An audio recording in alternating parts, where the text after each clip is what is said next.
The Monroe Public Schools Board of Education meeting. Today is April 23rd, 2026, and the time is 5:30 PM. Jamie, can we have roll call, please? Yes, Mr. Heck. Here. Mr. Jenkins. Here. Ms. Myers. Here. Mr. Sabatini. Here. Mrs. Tarasi. Here. Mrs. Williams. Here. Can we please stand for the pledge?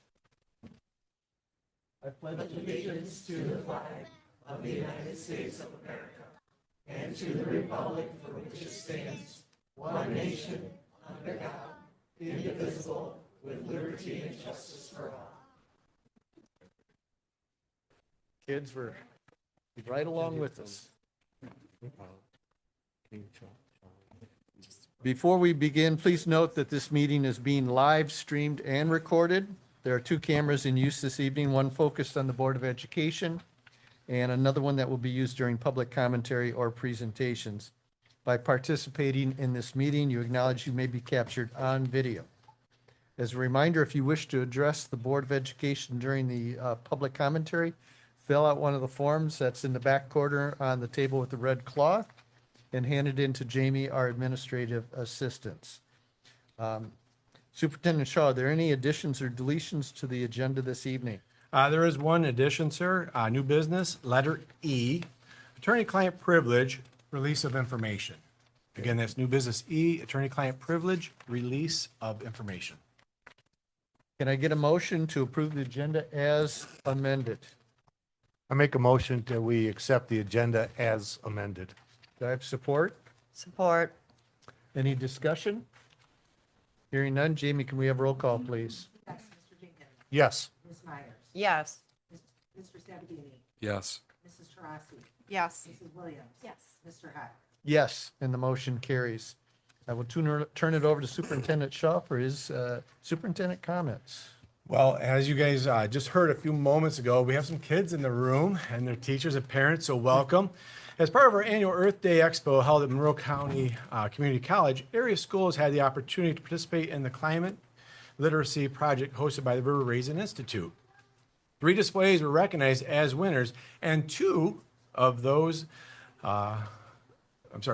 were created by Monroe Public Schools. Congratulations to Monroe Middle School for taking 3rd place and Waterloo Elementary for being named the 1st place winner. This evening, we are happy to welcome Crystal Montague from Monroe Middle School and Shelley Saltzman, who oversees Waterloo's after-school program, to share a little bit. So ladies, come on up to the mic. If we give them a hand, everybody.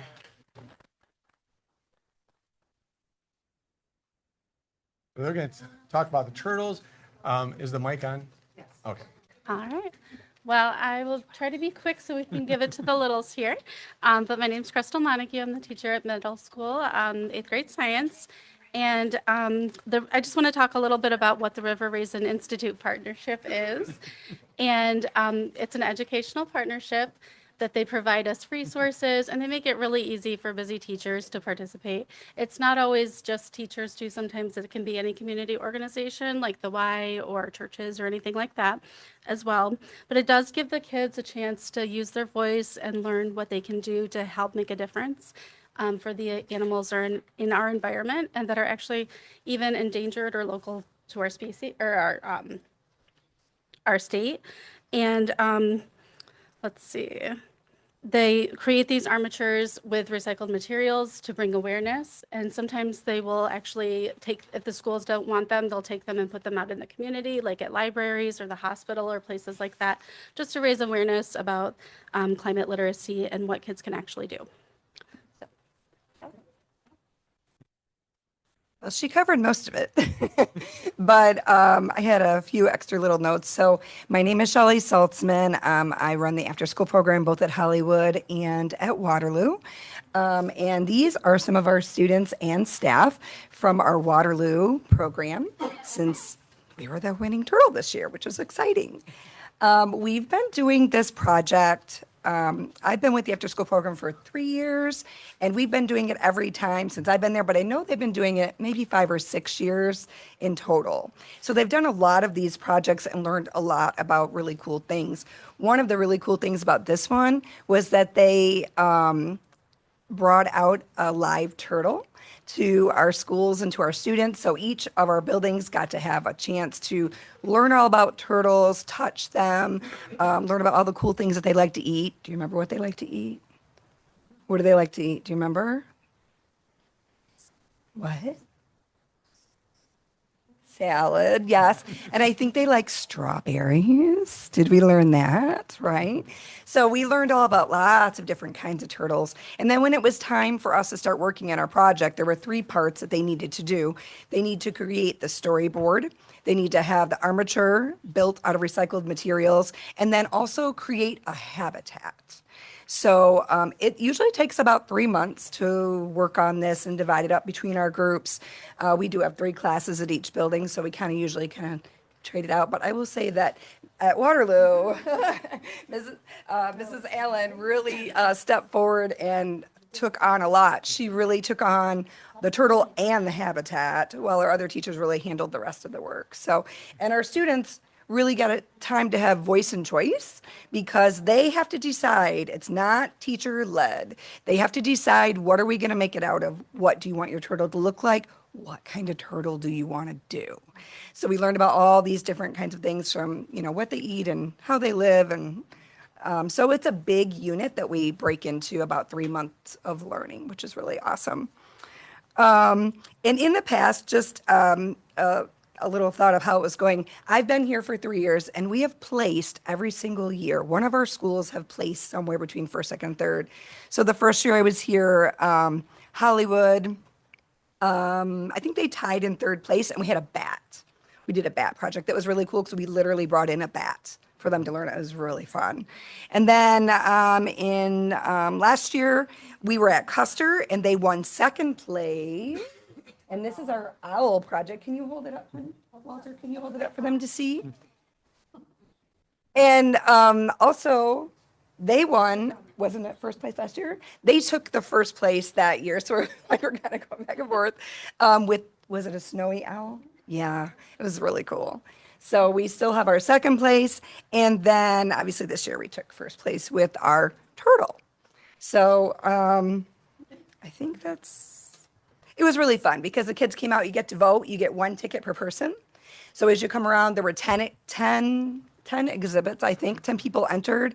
And then you walk around and see them all. And then you can put only 1 little ticket in a box.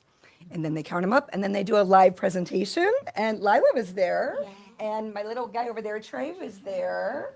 And they got to go up. I think Trey actually went up and accepted it and got the ribbon. And then they gave prizes too. I meant to bring the prizes today, but I forgot them. We got, both of us received a microscope. And, oh, yep. And like a turtle puzzle and some hardcover books, really nice books on turtles. So it was wonderful. Yep. Do you guys want to tell them your names?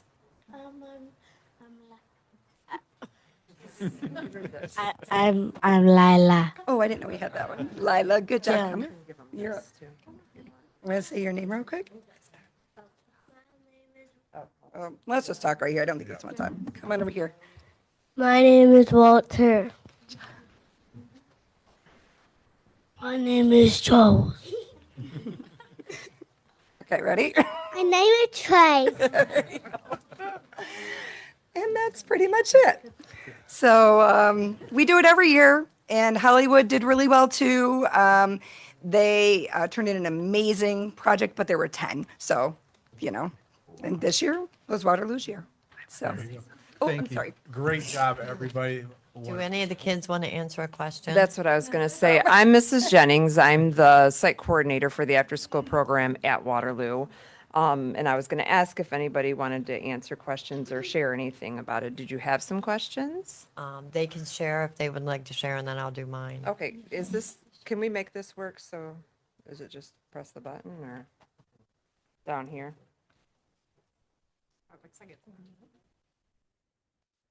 Would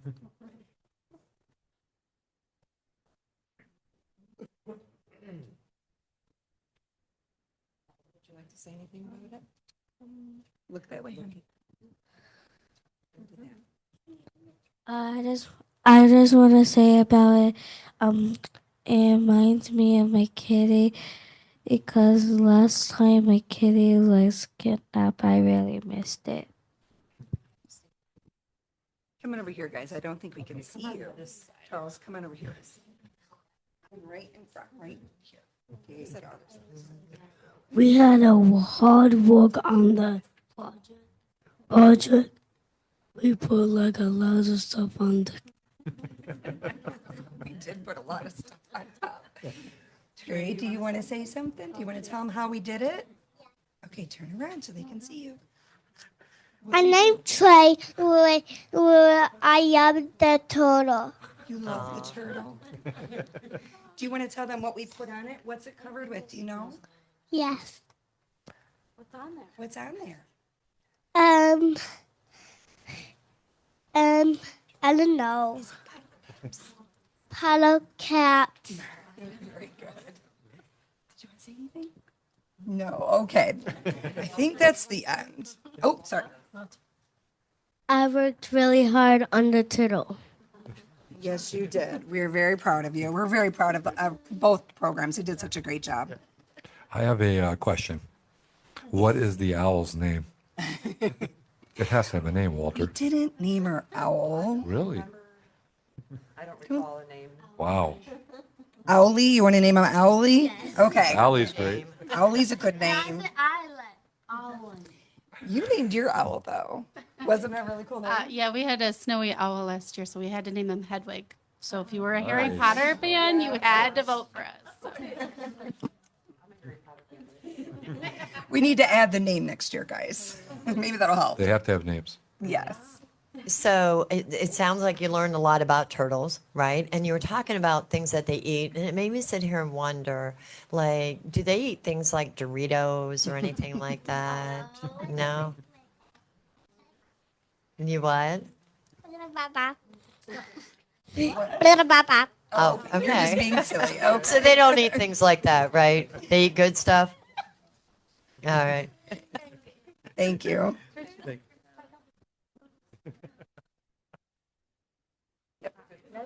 Well, thank you all. Thank parents. Thank you for bringing your students in tonight. Kids, great job. To our staff, wonderful job representing Monroe Public Schools. So thank you so very much.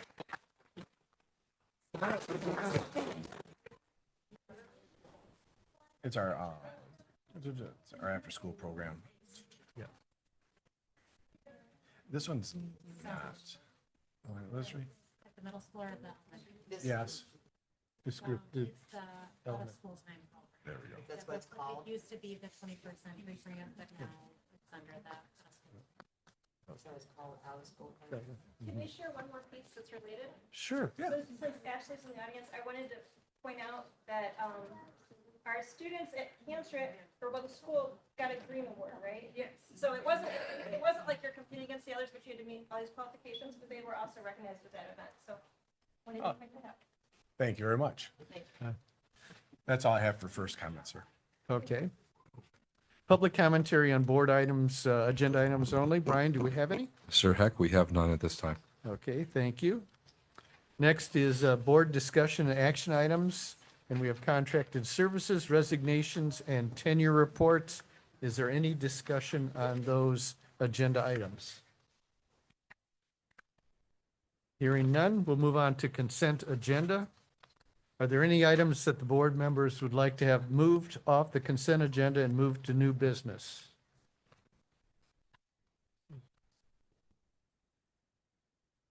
Hearing none, can I get a motion to accept the consent agenda as listed? I move that agenda items B2A be considered as consent agenda and the consent agenda items be approved as recommended. Do I have support? Support.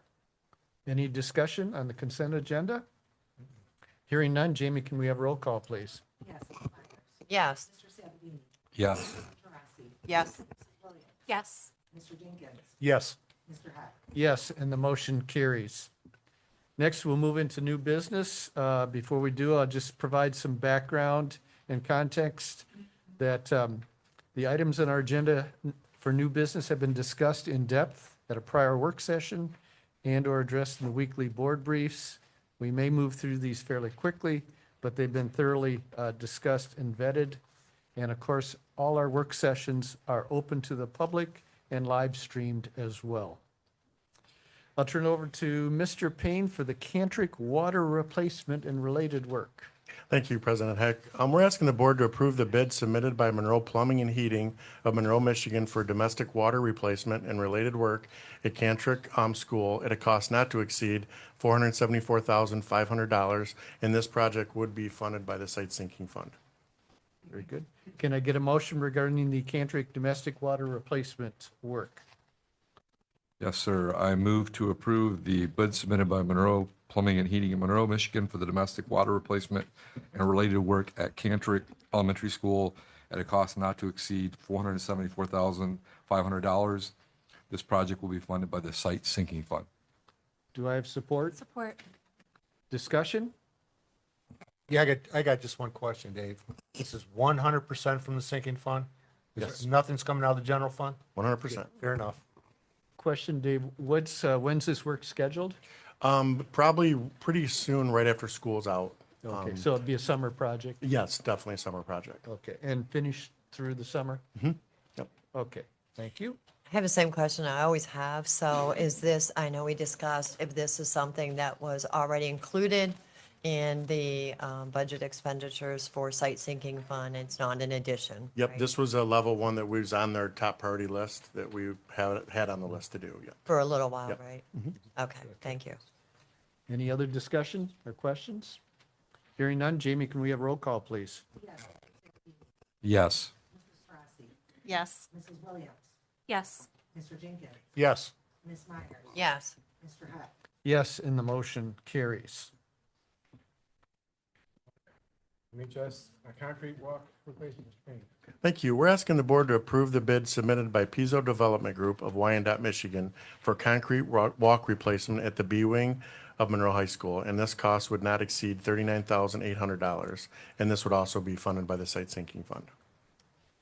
Can I get a motion regarding the Monroe High School concrete walk replacement? I move to approve the bid submitted by Pizzo Development Group of Wyandotte, Michigan for the concrete walk replacement at the B Wing of Monroe High School at a cost not to exceed $39,800. This project will be funded by the Site Sinking Fund. Do I have support?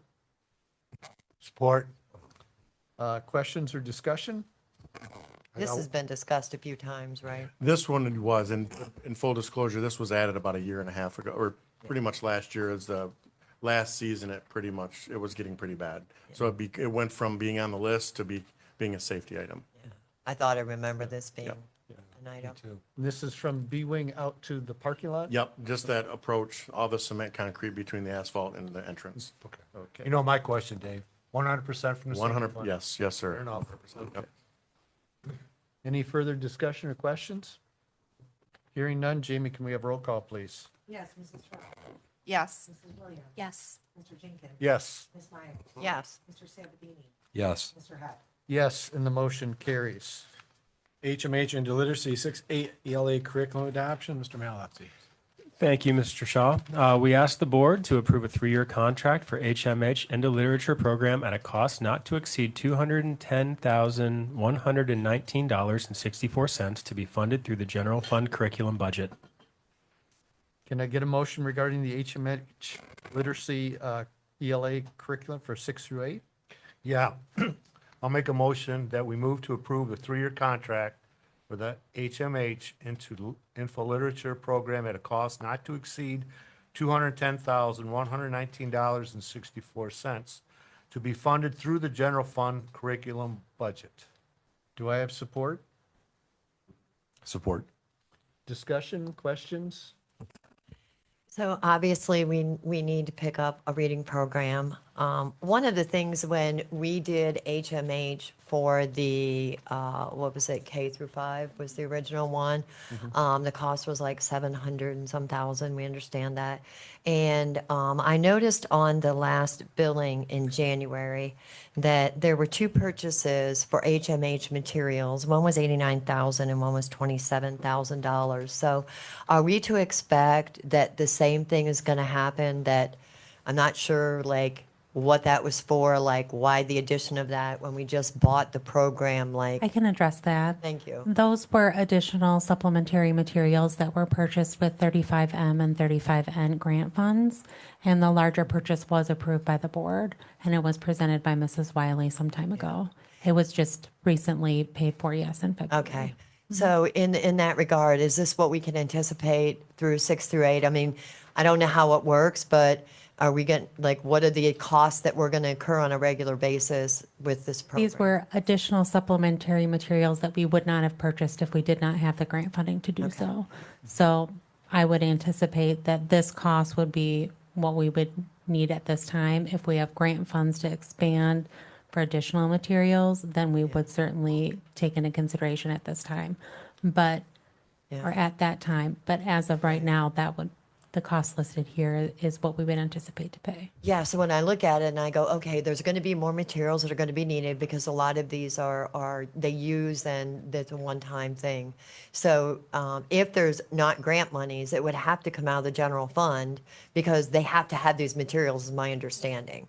So catch me if I'm, She's going to explain to you the yeah, I mean, we can't have them be without the This materials. is why it's 3 years of The it. materials that are like the workbooks and things that kids would use each year, those are consumables that in that price, you get them again the next year. So we just submit our order of how many we need, but that's all accounted for in that price that you have. So these were additional options. What we ordered for the supplemental materials, they were additional, like for our small group instruction. So the decodable text, that was all part of that other purchase. Those were just supplemental things. They were extra things we could purchase because we had the grant funds to do so. But what you see in that purchase will cover all of our tier 1 materials and consumables for those 3 years. Yeah, so that's what my thought is. If there becomes a time where supplemental materials are needed through 6 through 8 and there's not grant funds, we would anticipate that we don't want the students to do without, I guess is my point. What that would be is in 3 years and the 29, like this time in 1929 or 2029, sorry. In 2029 is when a recommendation would be coming forward because the materials on this purchase right here are good for the next 3 years. Those are, Yeah, I think, like your question but it with was the same thing. supplemental. Yeah, So let's yeah, say there thank was you. something within this into literature 6-8 that we would say, oh, we have kids that are in need of tier 2 or tier 3 intervention, so we want to purchase these. We would have to look at those materials, get a cost proposal, bring that to Yeah. you guys for further Right. approval. So it's hard to say right now without the program Right. being implemented what we will need or what we would anticipate. But if that came up, we would certainly. Maybe there would be a grant available, but if not, we would look for, we would be presenting to you Yeah. what that other purchase Just so we would be. know down the road that Yeah. that's. And there's that's always a probably- possibility. There's Yeah. always, companies always have extra things and Right. supplemental materials that you can Right. purchase, but we're hopeful with this implementation tier 1 that we'll have a lot of additional Because there's resources that a come lot with it, less too. classrooms and a lot less students in 6 through 8. Yeah. I would think so. Yeah. But- But as far as the workbooks and things go, that's all included in that price that you have for All 3 right, years. thank you. Yep. Thank you, Cassie. Any other questions or discussion? Hearing none, Jamie, can we have a roll call, please? Yes, Mr. Jenkins. Yes. Ms. Myers. Yes. Mr. Sabatini. Yes. Mrs. Taurasi. Yes. Mrs. Williams. Yes. Mr. Hack. Yes, and the motion carries. Our next item is Board of Education, November 2026 election information. So 2 years ago, I brought this information out to our community and to our board members. So for Monroe Public Schools, this November, we have 3 board seats that are up. And so for our 3 board members, I've given you this document for you to have. And so for our community members, if you want to run for an open board seat, you have to either have nominating petitions or a fee filing of $100 submitted by 4 o'clock on July 21st to the Monroe County Clerk's office. And so if you need more information, you can contact my office. We'll provide this information, or you can just go online to the Monroe County Clerk's office and they'll provide that to you. And And I for, can each of you guys- yeah, for our discussion, we'll probably schedule an informational meeting, Yep. which I remember 2 I years appreciate you ago. reminding me of that. Yeah, so there will be an informational meeting pushed out for anyone that is interested in running for the Board of Education that has questions about what the board duties look like. And the President Heck and myself will host that meeting, and that'll be probably in a couple of weeks from now. Put that out to everyone so it's available. Okay, thank you. Yeah, yeah, July, yeah. You have till July. You have until July Yeah. to put everything into Right, 4 o'clock. right. And then our last item, letter, is attorney-client privilege, release of information. Okay. Do I have a motion regarding the attorney-client privilege? Want me to do it? Yeah. Go ahead. I move that the Board of Education hereby waives the attorney-client privilege for the decision makers report delivered to the board April 13th, 2026 by the independent investigator in the recent Title IX investigation, but does not waive the privilege regarding the names of employees who may be identified in that report. The board hereby directs the superintendent to redact employees' names and to release a copy of the redacted decision makers report to the complainant and the respondent. Do I have support? Support. Discussion or questions regarding this? Hearing none. Jamie, can we have roll call, please? Yes, Ms. Dye. Yes. Mr. Sabatini. Yes. Mrs. Taurasi. Yes. Mrs. Williams. Yes. Mr. Jenkins. Yes. Mr. Hyde.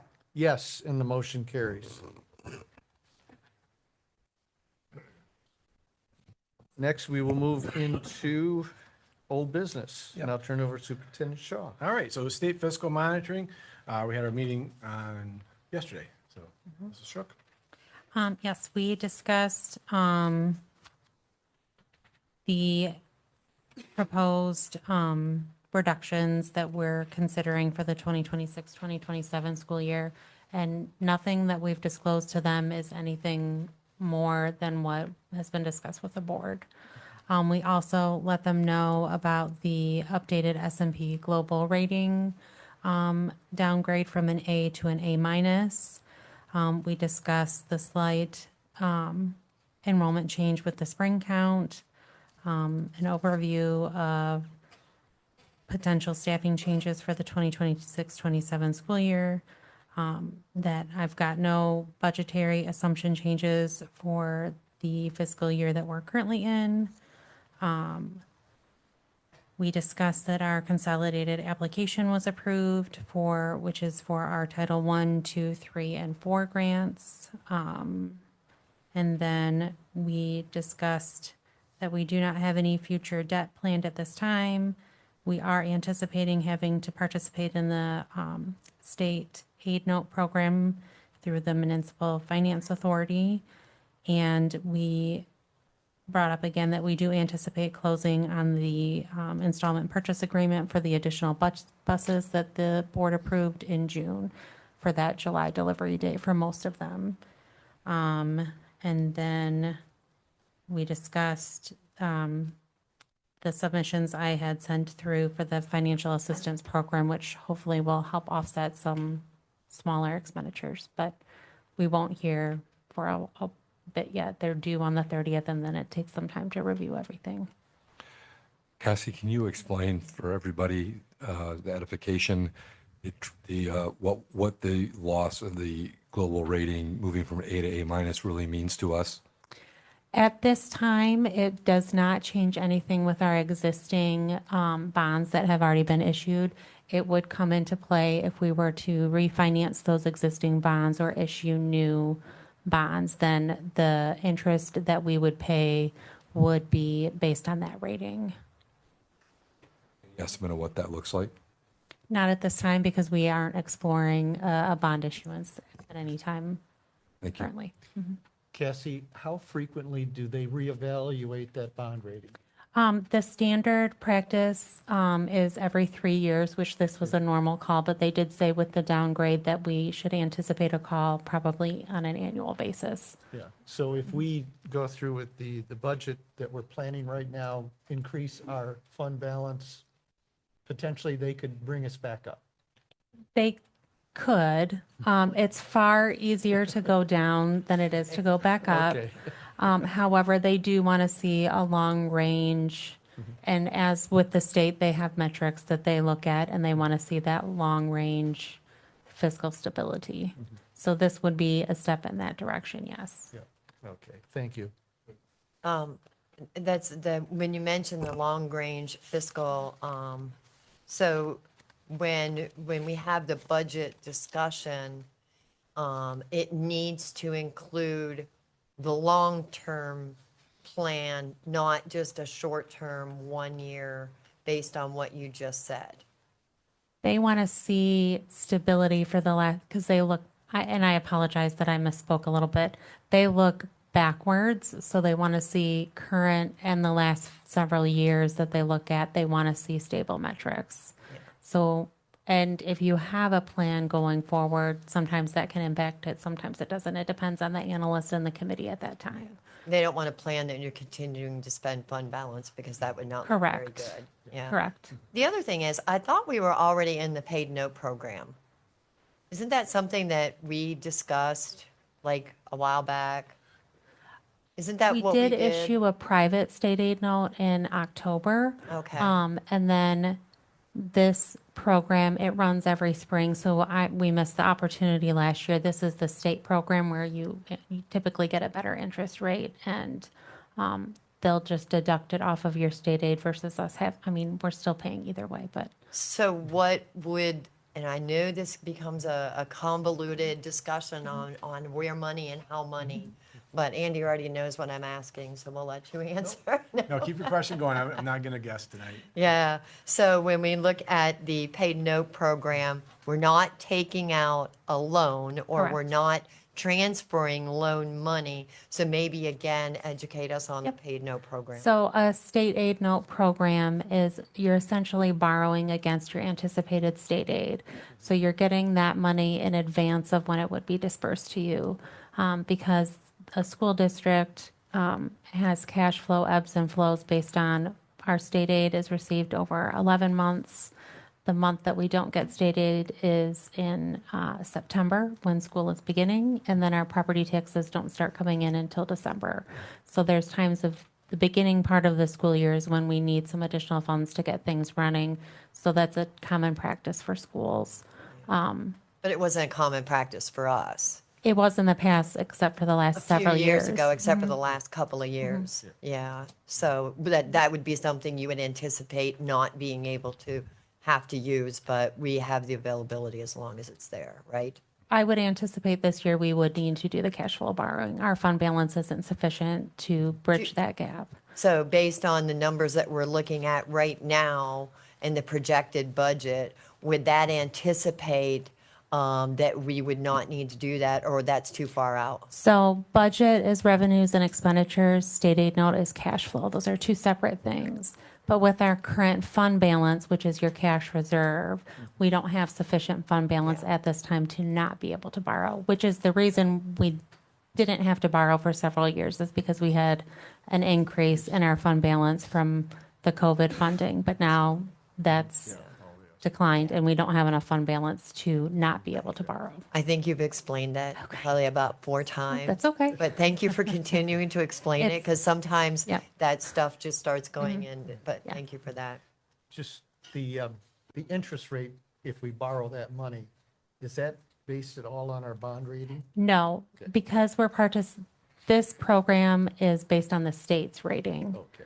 So that's why, and it's pooled together, all the school districts that participate, and then the rate is spread over amongst the schools. So it is not based on our individual, and that's why that is a better program to participate in. I want to say thank you for giving us that report.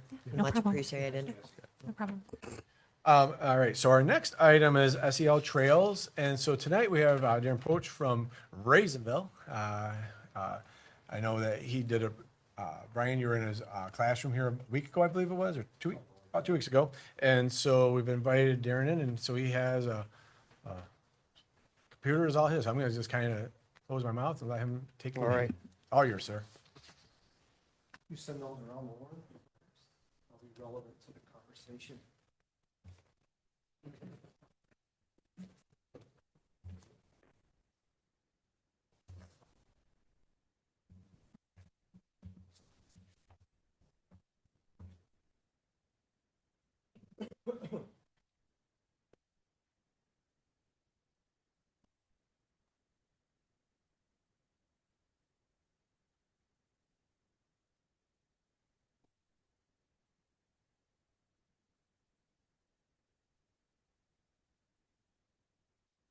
Alrighty. Anybody in the audience and online who is not aware of who I am, Darren Poach, Restorative Practice Coordinator at Raisinville Elementary. There was a request for a Trails lesson presentation. I thought I'd take it a little farther and start by showing you kind of the nuts and bolts of the Trails program itself.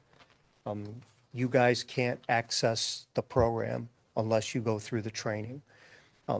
You go through the Trails training, they give you a link and you get the keys to the city and you can see all the lessons and you can see all the printables and all that stuff. Since you guys don't have access to that, I've taken the liberty to create some screenshots, show you the program in its entirety, and then at the end, I will walk you through something that I teach with third graders at Raisinville. If you have any questions, feel free, just do me a favor, use your microphones. I have helpers, but I'm pretty severely hearing impaired, so your microphones are going to be needed if you want to ask me anything. So, and Darren, Sure. turn that mic up right there more towards you, so then that way people online can be sure to hear you too. Because I know that sometimes it is a difficulty. Thank you. better? All right. That's why we So, all lean down. sorry? I said, that's why we all lean down. Okay. So let's just go ahead and take a look at what is Trails. Some of this I'm going to just read to you and you can follow along. A lot of it I'm not. But this first part, just a few facts about Trails. It's an acronym for Transforming Research into Action to Improve the Lives of Students. It was launched in 2013 through University of Michigan. The main focus, the main theory around Trails is cognitive behavior theory and mindfulness. CBT, as you can see in the slide, is based on the principle that our thoughts, feelings, and behaviors are connected. I'm going to go more into that in a little bit. And gaining more understanding about our thoughts and emotions and how they lead to better decision-making for happier, productive, and safer lives. Mindfulness, the practice of staying in the present moment. One of the things that we try to talk about, and I think is a healthy practice, is we have a lot of folks, kids, adults, you name it, we're either spending too much time ruminating about the past that's already happened, or we are stressing about a future that's not here yet. And mindfulness practices allow us to stay in the present moment and make that moment the best it can be. And it impacts our stress, it impacts our emotional stability, how well we can stay in the present moment. And there are Trails lessons that practice mindfulness and teach kids mindfulness skills. And if we have greater awareness and mindfulness, I believe, and I see it in the program, that it leads to better decision-making from our children, adults, anybody. Questions on that slide?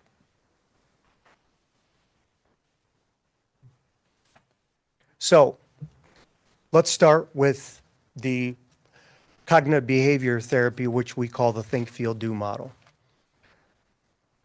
I use this daily.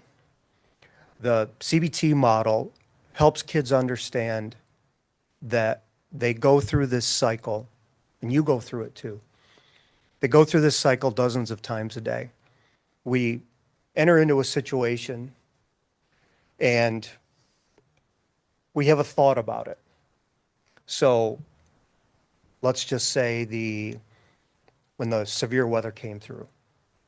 So our situation is the severe weather came through, and that's our current situation. And everybody had different thoughts about the severe weather. Now, whatever you were thinking in the moment, I would challenge you to understand you chose that. Whatever you were thinking when the alarms were going off, even though it's difficult to think in those moments, we choose. And some people chose and thought, oh my gosh, the world's going to end. And some people thought, well, there's sirens, we need to get down to the basement, we need to stay calm. We all have thoughts when a situation presents itself to us. That initial thought kicks the think, feel, do model into motion. And then whatever that initial thought is, then we have a corresponding emotion. So if I thought that the tornadoes are coming, we're all going to die, I'm going to be panicked, I'm going to be hysterical, my emotions are going to match my thoughts. If I thought, this is severe weather, let's get down to the basement, then I'm more peaceful and I'm in an emotion that's going to help me make better decisions. So we have our thoughts, our feelings, then we have a corresponding behavior. So if I am panicking and I'm hysterical, I'm going to act like an hysterical person. And if I'm thinking rationally and I'm in a more peaceful emotion, I'm going to behave accordingly. And then if you notice the last arrow goes right back to the situation, then that impacts the current situation I'm in. Now, you notice the little light bulb over there. I love this model because it encourages accountability. I don't know about you, but I feel like we live in a time where owning our own decisions can be difficult for people. And they want to blame, and they want to say, kids especially, somebody made me do it. That's a phrase I really don't care for. And adults will say it too. You made me do it. You made me think this way. You made me feel this way. Well, I would assert that that's not true. That things are going to happen to us and we get to choose. We get to choose how we think, which will lead to our emotions, which will lead to our behaviors. And if we find ourselves regularly making harmful choices, maybe it's time to assess what's going on up here. What are we thinking? What kind of thoughts are we having when stressful situations pop up? And so when children come to see me and they've done something harmful to another person, this think, feel, do model is posted on my wall. And the first thing I'll do is debrief with them and say, well, okay, Johnny called you a name. What were you thinking? And sometimes they say, I don't know. And then we ask them to dig a little deeper.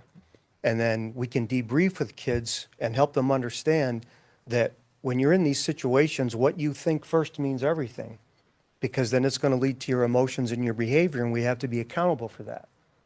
And you might be thinking, well, isn't this a little too complicated for little kids? It's not. Kindergartners, first graders, maybe. You start getting kids into second, third, and fourth grade and beyond, they can understand this. Now, when they go out into the world, are they going to apply it? Not always, of course, because they're little kids and they have amygdalas and they have emotions and their prefrontal cortex is not fully developed yet. So they have more challenge with their thoughts and their emotions than you or I should have. And this is all part of SEL and SEL instruction to help kids understand that these things are happening, how to be more aware of it, and then how to help them realize, wow, I've got a pretty harmful thought right now. What can I do about it? Who could I ask for help before I go and do something that's going to cause a problem for me or somebody else? And so this model is really the core of CBT, helping people understand that their thoughts, feelings, and behaviors are connected. Any questions on this? All right. So the construction of trails. So if you get into trails and you open it up, it's divided into 5 units. And each unit is named for one of the 5 CASEL competencies. Those were presented last summer or spring. And the competencies are there in bold: self-awareness, self-management, social awareness, relationship skills, and responsible decision-making. Now, I handed you the state standards because the state standards for SEL in Michigan are based off the CASEL competencies. When I pursued my master's degree in SEL, we were tasked with researching state standards across the country and which state uses these, which state uses these. The CASEL competencies are used in many states. It is considered one of the gold standards of SEL theory. When we were in our master's classes, we were asked to study other SEL theory and other ways to look at social emotional learning. I wrote many papers on that. And in my research, I found over and over and over again that these CASEL competencies, in my opinion, were the most efficient. They were the easiest to understand. They were more concise. Some of the other SEL theory, there were 15, 20 different things to learn about that particular theory. And through my own research and my own study for 10 months of this in a master's program, I agreed that I believe these CASEL standards are the gold standard in SEL theory because I studied a lot of them during my program. So there's 25 total lessons in the Trails program.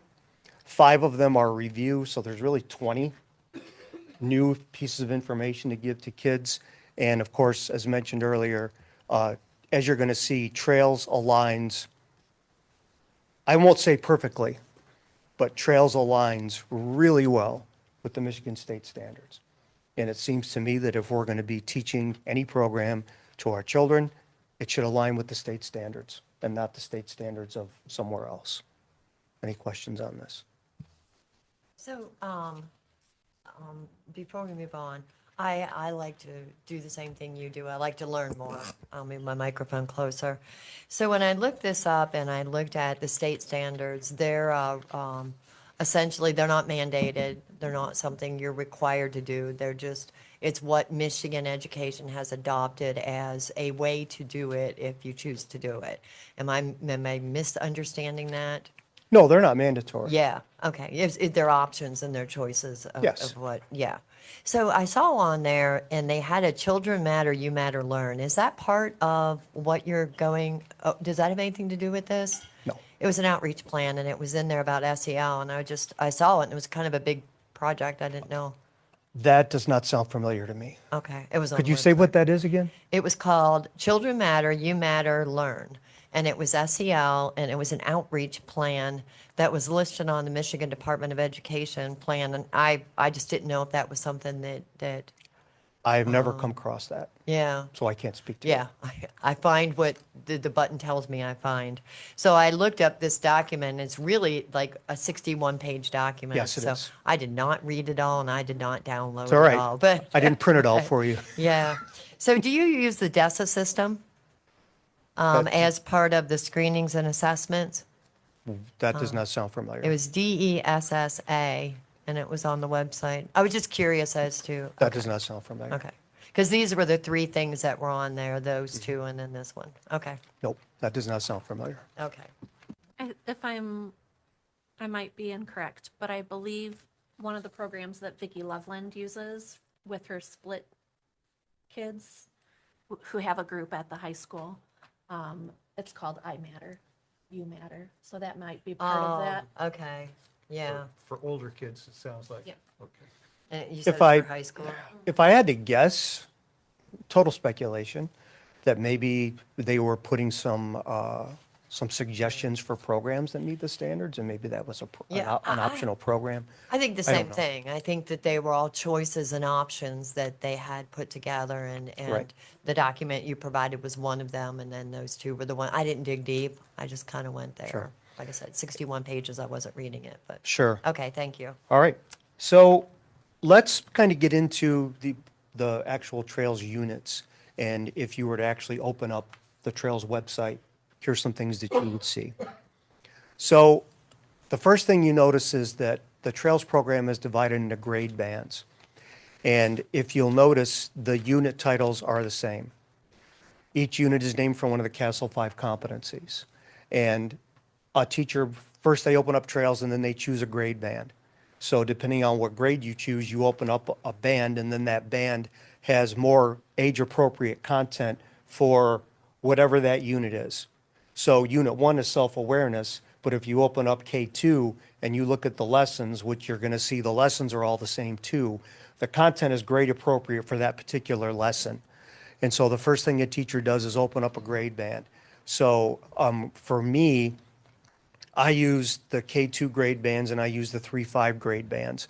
And the stuff I produce and the things I use for different age groups is age appropriate based on what I see in the curriculum.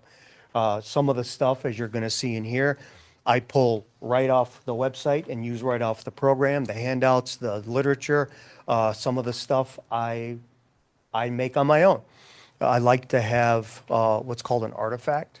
So when the lesson is over, I want something that the kids can do that connected to the lesson that they can take home and they can have with them, and so they can see it. The grade When I work with 3 through 4, as you're going to see, those artifacts are done through Google Docs, and we do it all online. And then the little kids, we do a lot of paper, pencil, cut and glue, stuff like that, activities to take home. So step 1, 5 units, each unit with all the CASEL competencies. There's not a hard and fast rule that you start at 1 and you go to 5. To be honest with you, I wouldn't even recommend that. And I don't teach it that way. Sometimes it's based on need. Sometimes it's based on, for me, there's a lesson in Unit 4, and this class is struggling with this, and we're going to do this, and I'm going to help them with it. So there's no mandate that you do this in a linear way. You can pick and choose. You can kind of move around through the program and teach at your discretion. So the Trails lessons. So if I take a look at Unit 1 in self-awareness, there's 6 lessons and 1 review. So those are the topics. So if we look at self-awareness, the state standards give you a description of what self-awareness actually is. The Trails program tells you it's noticing our thoughts, feelings, and urges to act. And so there's lessons on this.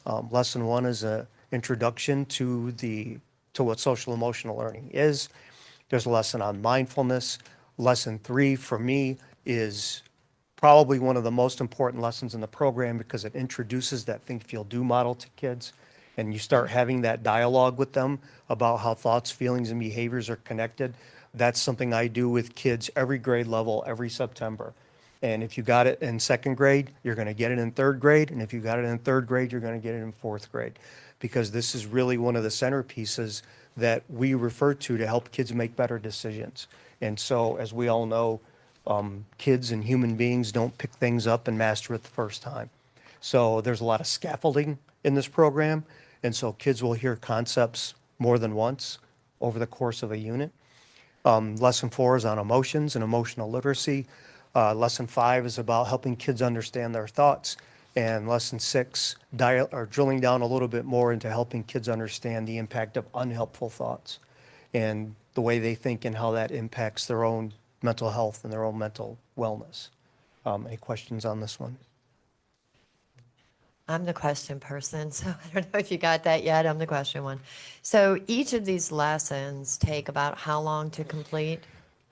It really Are there depends. multiple things in each lesson? Like, I I'll- know zero about this. I'm going to so- actually dissect a lesson for you. Okay. So you can see Okay. it. It really depends on the day. It depends on the lesson. When I teach, anywhere from 35 minutes to an hour. Okay. Depends on the day, depends on the kids, depends on the content. And so they do a lesson a day or? No, I visit the classrooms. I'm the SEL instructor at Raisinville. Okay. And I visit classrooms twice a month. So the going through all of these is done during those times? Yes, They don't do any other work with these? not to my knowledge. Okay, thank you. So I make a little poster every time I do a lesson, and I give Okay. it to the teacher. And some of the teachers were kind enough to just give me a bulletin board. And so they put those little leave-behind posters up so the kids can see reminders to, like, if we did a lesson on thoughts and somebody was struggling with thoughts, they might say, hey, remember Mr. Poach came over and we talked about that. I like to have them, I love it when they put those things up because I leave and then the world happens and then we don't necessarily remember the content. So That's I not a am, requirement, that's if the teacher chooses, it sounds like. most of them, Most of them would choose, it seems like. yeah, it. I don't tell them Right. how to decorate their room, but Right. most of them find the value of saying, there's your wall and you have a bulletin board and I'll leave you that stuff up. Okay. And So, Darren, I was going to interject in the lesson that I sat in on. You were, I believe we were probably 35 or 40 minutes. I don't think we were close to an hour. Right. Right. Yeah. And what I did like is that so it's a tiered approach, right? You're going to sit in a circle and then at the end, there's some work that they do on the computer as well. So there's some ownership of what happens. This lesson was on empathy and they went in the computer and talked about some things where they would type into the computer. So this isn't sitting there. This is a movement type situation. because these are third grade kids and Yeah, I'd like to believe it's pretty interactive. yeah, I felt it was. My students, K4, they see me in the hallway. They ask me when I'm coming back. They are always, I hate using the word always. They are fairly regularly attentive, kind, helpful. They interact. I think they're using it. I'm very proud of our school. We've been doing this now for 3 years. It's been a work in progress. I've been working and chipping away at this and trying to revise it and make it better and help the kids as much as possible. And I see it. I see it. I feel it. I watch our kids interact with each other. I love our school. And I love our school because I think our school is a happy and safe school. And I think in large part, it's a happy and safe school because we have shared vocabulary. We have shared vision. And it starts with Mr. Hoppert. And then I do my thing. And every kid is learning this vocabulary and this terminology, and they're using it. And assistants are using it with them, lunch aides and teachers and everybody. And so I feel like we churn together at Raisinville. We row the boat. And I believe that this kind of instruction helps create that for us to be able to do that. So the staff receives professional development on the Trails program, or? I've trained them. Yeah, okay. And I also do, when Mr. Hoppert allows me to, I do adult SEL. I've given them some training on things to help themselves, help them mentally, help them emotionally, just things I've picked up along the way and having a master's degree in this. And I find some little nuggets and I share them. And staff seems to be appreciative of that too. So we believe that it's a top-down thing. Everybody needs this. And so I want to support the adults too because they need it. So Unit 2 is all about self-management. Having kids need the ability to manage their own thoughts, feelings, and behaviors. There's 4 lessons there. Lessons on managing strong emotions. There's a lesson on getting active and how exercise and moving your body helps you feel better and helps release endorphins and helps you just feel mentally better as a person. Lessons on relaxation, how to calm our body. I really like the lesson 11, self-care. I've been teaching this this month and just giving kids skills to take care of themselves, how to manage their stress, little strategies to use that when they're struggling. Who do you go to? Who do you ask for help? What can you do on your own? So those lessons help with self-management. Any questions on that one? Unit 3 is about social awareness. And as you can see in the descriptions, understanding the thoughts and feelings of others, responding to them with empathy and respect. So I like to tell the kids when I explain social awareness, because it's kind of a hard concept for them. So I just try to tell them we share space with other people. And because we share space with other people, we have to be mindful of other people. We have to understand the thoughts and feelings of other people. We have to figure out how do we get along. And so social awareness is just going out and being with other people. How do you follow rules in society? How do you have a disagreement with someone? How do you talk to somebody respectfully? We need social awareness. And there's 3 key lessons there. Support system. Who is in your life to help you when you struggle? Who are those support people and you can go to? Brian watched the lesson on empathy and helping people understand, how do I try to connect with the thoughts and feelings of someone else and then be supportive, because I think we all want empathy in our lives. The lesson on diversity is awareness, the idea that we're different. And the core tenets of the diversity lesson in Trails is simply having kids understand the idea that we have differences. And we can either be understanding and accepting of those differences, or we can be cruel to each other. And for the older kids, there's a little conversation about the idea of diversity and prejudice and how those conflict with each other. And just to help kids understand, I mean, we can be horrible with each other about what makes us different, or we can be kind. And that's really the core of that lesson, is what it's encouraging children to do. Any questions on that one? All right. Unit 4, relationship skills. How do we get along with other people? And what skills do we need to get along with other people? There's a lesson on establishing relationships. This one is a blast.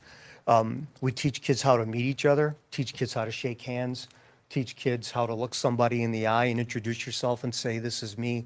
The older kids, I give them a paper and they have to go find people and interview them. They have to walk around the room and find somebody that's not their bestie and shake hands. And it's hysterical to watch because I do this with fourth grade and they get nervous about boys introducing to girls and stuff like that. And so you have to walk around and say, don't be afraid, go meet this person. I do this with kindergarten, and I just did it a couple of weeks ago, and teaching kindergartners how to walk up to someone and shake hands. It's actually really cute to watch them do that and watch their faces get red and watch them look down at the ground. And so we just did that in my kindergarten classrooms a couple of weeks ago. It's one of my favorite lessons. Lesson 18 is about communicating. Lesson 9 is the one I'm going to drill down on with you guys today, dealing with conflict. And lesson 20 is about maintaining relationships. Once we have our friends, how do we keep them? What are the skills we have and what do we do when there's breakdowns? Any questions on unit 4? Okay, and then the last unit is on responsible decision making. We all need to be able to make responsible decisions in life. And those lessons, the 3 core lessons, lesson 22, how do we solve a problem? Teach kids actual problem solving steps. How to identify the size of a problem. Are we underreacting? Are we overreacting? Are we sensibly reacting? Helping kids understand that. Lesson 23 is understanding your values. Asking kids to start learning more about themselves. What is it that makes you tick as a person? What do you believe in? And how do those things that you believe in impact your decision making? That's a really interesting investigation for young kids because a lot of them never really pause for a minute and say, what do I believe in? What is it about me that I value? And so we have a lot of great conversation when kids actually start thinking about what they value as people and how those values impact who they are as a human being and the choices that they make. In lesson 24, some tips on how to set goals, how to set them, how to follow them, how to make sure you reach what you're looking for. So those are the units. So Are you able to get through all of these in 1 year in your last few years that you've been doing no, it? so the way I have done this is I think about, so there's basically 20 lessons. And for the third graders, I will give them 10. And then I'll do a different 10 for fourth. So in theory, if you go to Raisinville for third and fourth grade, you're going to get all 20. And if you're K1, 2, I do the same thing. I take the lessons and kindergarten gets one set, first grade gets another set, second grade gets another set. So in theory, if you're a K1, 2, you will get all the lessons in your first 3 years.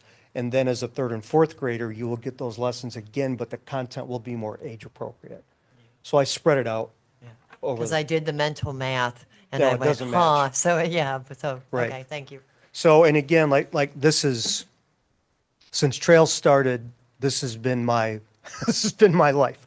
I have been in my office, I have revised, I have changed, I have built calendars, I have tried to make this the best experience I can for my students, so it's comprehensive, so everybody's allowed to experience this program, and it's also something that it's not overwhelming because we do need to learn the ABCs and 1, 2, 3s.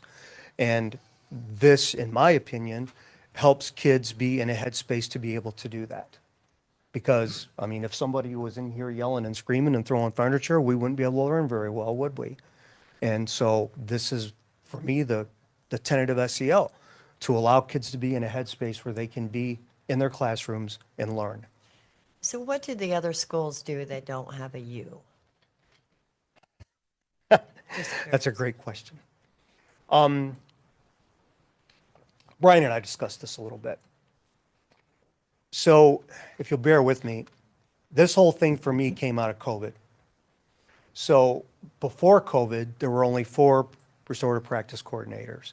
And we were entering with our supervisor at the time, we were entering into this conversation about how do we get into classrooms more? How do we support students more? And we were digging into this idea. We had Mind Up, and we didn't really have a whole lot to work off of. And so we were having initial conversations about how do we get in and work with students. And then the pandemic hit. And those conversations stopped because we were all, what are we going to do now? So I was sitting at home, and I'm not a teacher anymore. And I thought, what am I going to do? And we were given a few tasks, but I'm thinking, well, it's an hour of my day. What else am I going to do? So I started digging through the SEL materials that we had, and I started crafting SEL lessons from my basement. And I was at Waterloo and Raisonville at the time, and I just kind of became another encore teacher. And so I was teaching SEL from my basement, and the kids would come to my Zooms, and then they would go off into their world. And so when the pandemic ended, I said, okay, great, now I can do this in my building. And then we got trails.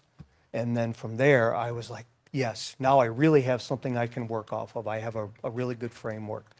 And so I took it upon myself. I mean, I hope you can see, like, this is my passion. I wanted to take this job because as a classroom teacher, making connections and personal relationships with kids was my favorite part of being a teacher. And so what better way to finish my career than to do this every day? And so I took it upon myself to learn those materials. My principal was on board. Other schools, and I really want to be careful here because this isn't a competition. And our other schools are set up differently. I think about Custer. Kathy Fernari can't do this. There's too many kids. And so she may be tasked with other things. And maybe she can use pieces of this when she works one-on-one with kids or in small groups. But there's just too many kids there. Arborwood may be the same situation. Maybe you have restorative practice coordinators that, I have a master's in this. So of course I'm going to do this. And so other buildings were encouraging their teachers to do this in their classrooms. And they were pushing out materials and they were training them and helping them do that. Great. If I was in a classroom and you would have given this to me, I'd have done it because I believe in it. But from my perspective, I'm the best prepared person in my building to do this. And so I do it. And again, we've only been doing this for 3 years.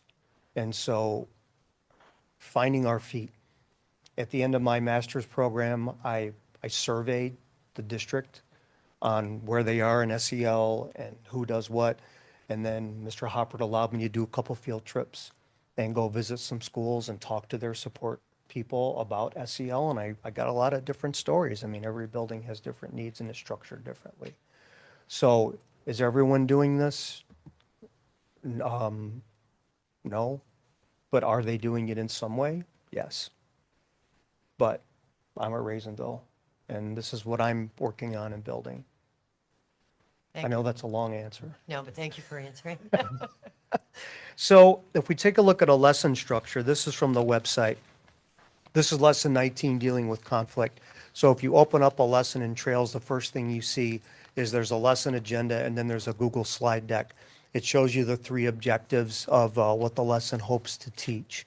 And then once you click and you open up the lesson agenda, there's a lesson plan, which could range anywhere from 2 to 5 pages, depending on what they want you to learn. If you look at the left side, it'll tell you the objectives, the learning targets, what unit it comes from. And then there's anything that's blue is clickable and you can open it, and there's videos and all kinds of different resources in there that the teacher could use if they want to. When I use the lesson plan, I try to use it in its entirety. There might be some things I pick and choose. There might be some things I'm like, I don't know if I want to do that piece, but I'm not going rogue on these lessons. Whatever the core is, I look for it, and then I take those pieces and then I make it my own. That's kind of what I do. So there's a slide deck for each presentation. Again, this is optional. Sometimes I use the slides exactly as they are, and I present them when I teach. As you're going to see in this lesson, sometimes I take the slides and I create my own because they're less busy. and they're more focused, and I just make bullet points for me to talk off the kids. So sometimes I use the slide decks, sometimes I make my own off of that information. So those are available for a teacher to use at their discretion. So there's materials in each one, and they're printable materials. Some lessons have 3 or 4 things to print, some have 1. Just depends on the lesson. So, what you really came here for. This is a sample lesson that I do for lesson 19, dealing with conflict. These are my slides. This is what I do when I teach this, usually 3rd or 4th graders. I added this particular lesson hits, what do we got there? 1, 2, 3, 4, 5, 6, 7, 8 of those indicators that are in the state standards. So it covers a lot of content for the kids to soak up. So when I start a lesson, I have a slide that looks like this and has the 5 SEL skills on it. And when I do a lesson with the kids, I put an arrow on whatever one I think is really being emphasized in this particular lesson. And for this one, I think it hits all 5. And so if you're going to participate in this lesson with me, hopefully you're going to get better at all 5 of the SEL skills. Sometimes it's 3, sometimes it's 2, just depends. So I always love to start each lesson with a question. The lesson's about conflict. So I ask the students, what is a conflict? And we do a nice little talk around, and they give me a lot of information. And that helps me build prior knowledge. What do I have here? How much do they know? How much do they don't know? And so I can use those initial conversations to guide me in what's going to happen next. For this particular lesson, there's some discussion points there to talk to kids to identify what a conflict is. We talk about different levels of conflict, understanding how to manage a conflict, letting kids know that some conflicts can cause emotional and physical harm. And the bottom part, we try to talk to kids and help them understand that conflicts are a part of life, but harming someone over one is never okay. Questions there? Okay. So then we have a conversation about some situations that can cause conflict, and I give them a few samples. I try to use mostly things that happen in school, but there's some things in there that happen outside of school. And then I like to ask them, what are some other things that cause conflicts? And that provides some pretty rich conversation, because they start to tell me the things that they get in conflicts with when they're at home and they're at school. And so we end up with a pretty exhaustive list of the things in life that can cause conflict. And that made me think of something when I was looking at that slide. Are there times, and I'm gonna not answer my own question, but are there times that in these conversations, those things that are taught in the home may not align up directly with some of the tenets of the program? Or it doesn't come up a lot, Yeah. and I try, the material is the material, but I try to be neutral.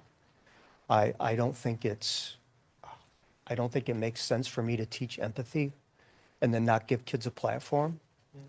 And if they share their family and their culture, then it makes sense that I honor that and we let kids talk.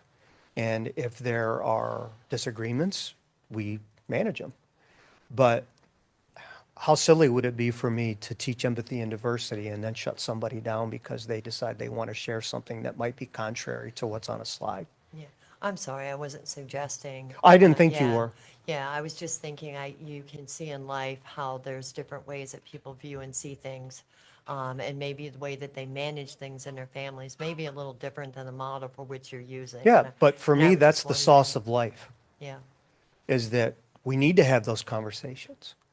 We need to have our kids open up about who they are and where they come from. And let's have those conversations in a safe space with somebody who can moderate it and shut somebody down if they get out of hand. Has this happened to me? Rarely. okay. Rarely. Honestly, if at all, to be honest with you. But the kids are very free and very encouraged to share what they want to share to a degree. If I see it crossing over to something that might be too personal, I'll say, okay, we need to move on from that, because some of them will if you if you don't say, okay, that's a little too much. 'cause they're We could talk kids. about that in private if you want to. So I understand what you mean, for sure. Okay, thank you. So then we have some conversations about behaviors during conflicts. And I share some of these things that people do when they're in a conflict. And then, of course, what are some others? And allow kids an opportunity to talk about, some of the things that people do when they're in conflict. Most of it is not very nice. And so we have these conversations about how harmful these things can be to other people. And we do things to people that we wouldn't want done to us.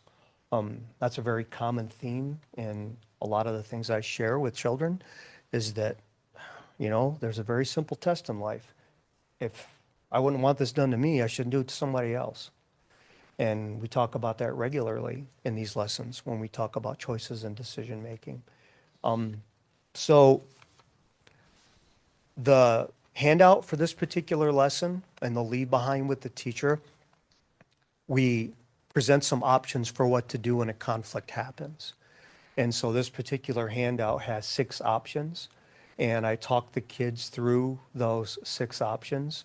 And when we're in a conflict, we could do one of those 6, we could do 3 of those 6, whatever it takes to hopefully get it resolved. And then I leave that behind with the teachers, and I also give the kids a copy of that to take home.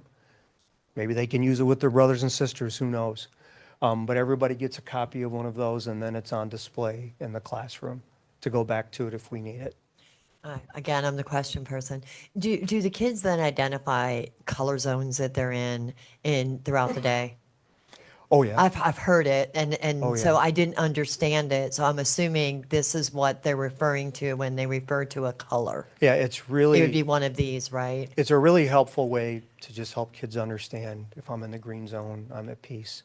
I don't have to ask if you're in the red zone because you're yelling and being dangerous. Yellow zone, I'm a little dysfunctional. Blue zone, I'm a little down, I'm a little low. Well, that explains stuff for me, so thank you. So, so then there's always a video. It's not showing up. It's showing up over here. I don't know why.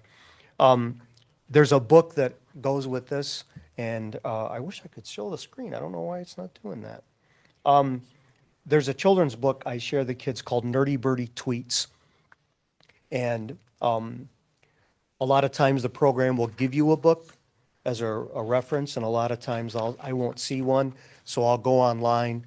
One of the gifts of the pandemic was that thousands of teachers recorded themselves reading aloud children's books. And so I don't have to buy any books. If I want to go find a video, I can type in, children's books about conflict, and dozens and dozens of videos will pop up of people reading aloud books, and I can use those. This particular book is about a bird and his buddy, and he gets a cell phone, and he does something on the cell phone that upsets his friend, and so they have a conflict. And so then the book goes through watching them go through this conflict and then how it gets resolved. And so then, we have discussion about that. So for this particular lesson, that ends the sit roundtable conversation, and then the kids go back to their seats. So, there it is. So there's the cover of Nerdy Birdie and his cell phone. And so the kids go back to their seats and they open up Google Classroom. So each teacher has a Google Classroom that I created, and then I upload artifacts. And so for this particular lesson, I created this because I want to be able to recap the learning for them. And so we do this together. The kids open up their computers, they pull up this document, and we talk through each one. So in the first box, I ask them to write down what they think it means to be in a conflict. Can they actually put it into words after we've had the lesson? And then the middle part of this one goes over those 5 strategies. And then the skinny box, I ask the kids to think about the story Nerdy Birdie Tweets, and then see if they can think which one of those skills did they use to help resolve the conflict. And if you watch the book, they use quite a few of them. And so the kids will list them by number, and then I ask them to describe how the conflict got settled. I do this together with kids. If somebody's stuck and they don't know what to do, we do a share around, and kids share ideas. And I'll say, if you're stuck, listen to your friends. They're going to give you some great ideas. And then I like to have the kids go around and tell me what they typed, and that's it. So that's this lesson. Sorry, that's a lot. But that's the nuts and bolts of the program. That's a sample lesson. Any more questions? Yeah, Darren, you mentioned Mind Up, and I know that was another program that we use for SEL. How is that used in relation to trails? Okay, I can answer that. So again, I can speak to me. And so when the Mind Up program came in, I was still in the classroom. And I thought, okay, well, let's see what this is all about. And I started reading it and trying to familiarize myself with it. And I was doing some Mind Up instruction during the pandemic.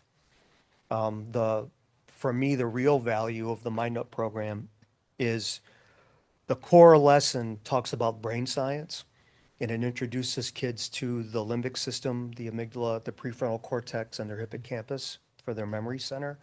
And so that, to me, I still teach that lesson every year in September. And then for the little kids, I use the Mind Up more with the little kids because the Mind Up has still some very valuable lessons in there. It teaches them. There's a lesson on mindful listening. There's a lesson on mindful hearing. There's a lesson on how to practice breathing to calm your body down. So I like to use the Mind Up program a lot with the little kids. And so I kind of lead with Mind Up in the fall. And then once we get more closer to December, I start to do a more deep dive into trails. So with the little kids, I do kind of a combination of both. With the 3rd and 4th graders, they get some snippets of Mind Up based on what I think will help them. Everybody gets the brain lesson every September because it's a real core component of helping us understand why we do the things we do. And every student, I know you can only speak for Raysville, Mhm. but every student participates in these classes. Oh, yeah.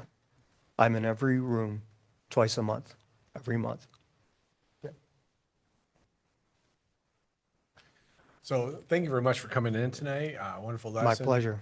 To our board, a few moments ago, I emailed you the presentation that he just did. I know there's other docs, but these last 2 items were emailed to you tonight. Sorry if I went too long. I could talk about this all night. I think if you remember us talking the first time, I described Darren as an SEL evangelist because he's an evangelizer. And I don't said disagree. Right, you did agree. And I said, I'm an SEL agnostic at this point, but I'm learning more and more. So, well, I appreciate you coming in and doing that. I hope this was helpful. I hope it created some more understanding about what Trails is and what Trails is not. I believe in it. I think it's a great program. I would love for us to keep it. I think it helps kids. I'm a huge advocate of this program. I think it's great. So, anything else? Darren, I think that you've done an excellent job putting together your own slides and lessons. I would encourage you to put together your own book so that others can. You and my wife. Yeah. I totally believe in you, and I believe that your creativity is useful and beneficial to others, and it can be shared. Well, I'm in no hurry to retire. But trust me, the wheels are in motion for what that's going to look like when I finally decide to pack it in. Any other questions, comments? Really, I hope you found this helpful because I really do believe in this. Thank you. Thank you very much. All right. All right. Thank you so very much. So the next one was the 26-27 budget discussion. If you give me a couple minutes, I want to go over a few things and I'll answer questions. So this afternoon, in front of you, you have 2 documents. One document is a running doc of positions, all the positions in our school district. And so it's been shortened right now because, as I said last night, we still have a lot of work we're doing with our teachers and placement. So we don't have anything on there. And then we have, you don't see support staff, so there's other positions you have to come. But what you're going to see though is as we go through and have a conversation, so there's some things in green that we've completed. There's areas in red that we've made the decision, but now we have to finish the conversation. Yellow is we're still working through that. And so there could be changes, maybe not be changes, but just that's what's next for us to keep moving towards. And so as we get more green done, like each day, if we finish one or two areas, it will be emailed to you, and then we'll put a little like star next to that area so you can see what was addressed. The other document that is in front of you, and it was emailed to you this afternoon, is a layout of our buildings and what the support staffing model looks like current year and then going into next year. And I know it's a small one. I should have gone to the HR print size. I apologize for that. I know. I can read it. I'm sure they can. Maybe Gary Yep. can. But this document. Thanks. Oh, did you say Gary? I did not hear that. Okay, maybe Gary can't. You were Sorry, intensely Gary. looking at it. I'm adjusting my bifocals. Okay.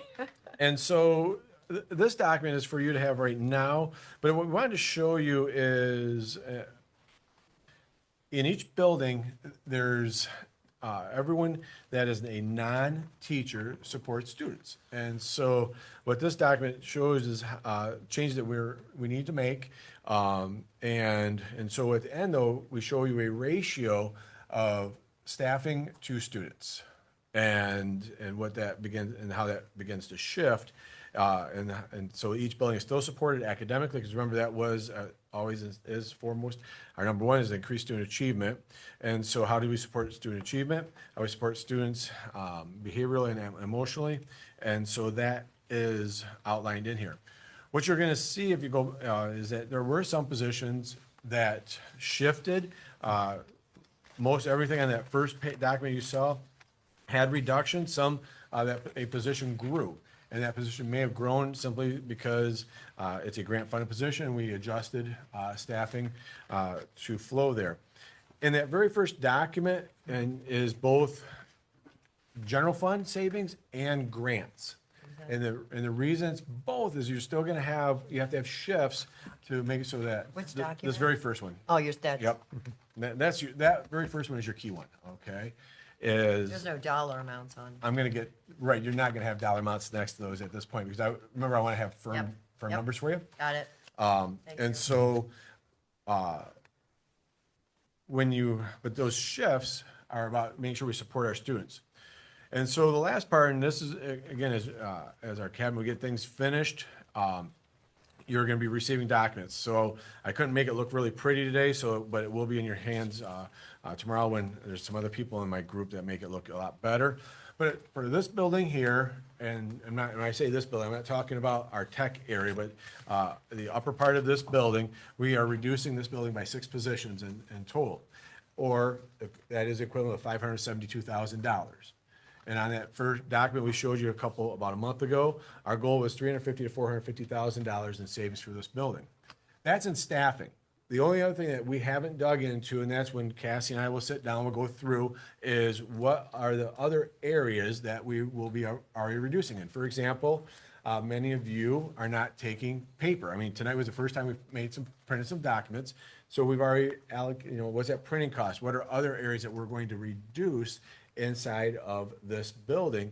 Because we're already at 10% of the goal of reduction in totality for our district. And so out of just the work of this building. So can we get, how much further can this building go? And so that's what will come back to you when we move that, this next document you get, you'll have that $572,000. And then as we work through the, sit down with Cassie and we're looking at, okay, what are what we call the board or administrative areas? What are areas that was budgeted amount for this current year? What are areas, how much can we shave this down for next year? And then that's what will be communicated to you, is that we reduced our totality of this budget by whatever that number becomes. So minimum is $572,000. That number will only go up from there. Last part, and then I'll go straight into questions, is this. First and foremost, know that this all stinks, okay? Our team is having conversations with employees. These are hard and difficult conversations, and I know it is, and we really hate every moment, but we know that we have, by having these personal conversations at this time, for some, they're just going to be moving into a different position inside the district because they may be going from one position to another in the teaching world or in some other fashion, and that others will not be back with us next year. What employees have is the one-on-one meetings to know what options are in front of them. And for some of our employees, they're paid through June 25th. Others are paid longer.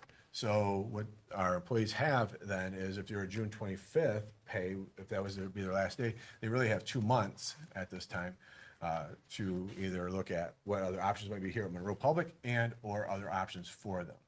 And this is why I said it stinks, because we don't want to do this to people, but this is one of the items that we really don't have any choice with, because for $5.5 million, that's what we have to do. So with that, I want to answer any questions.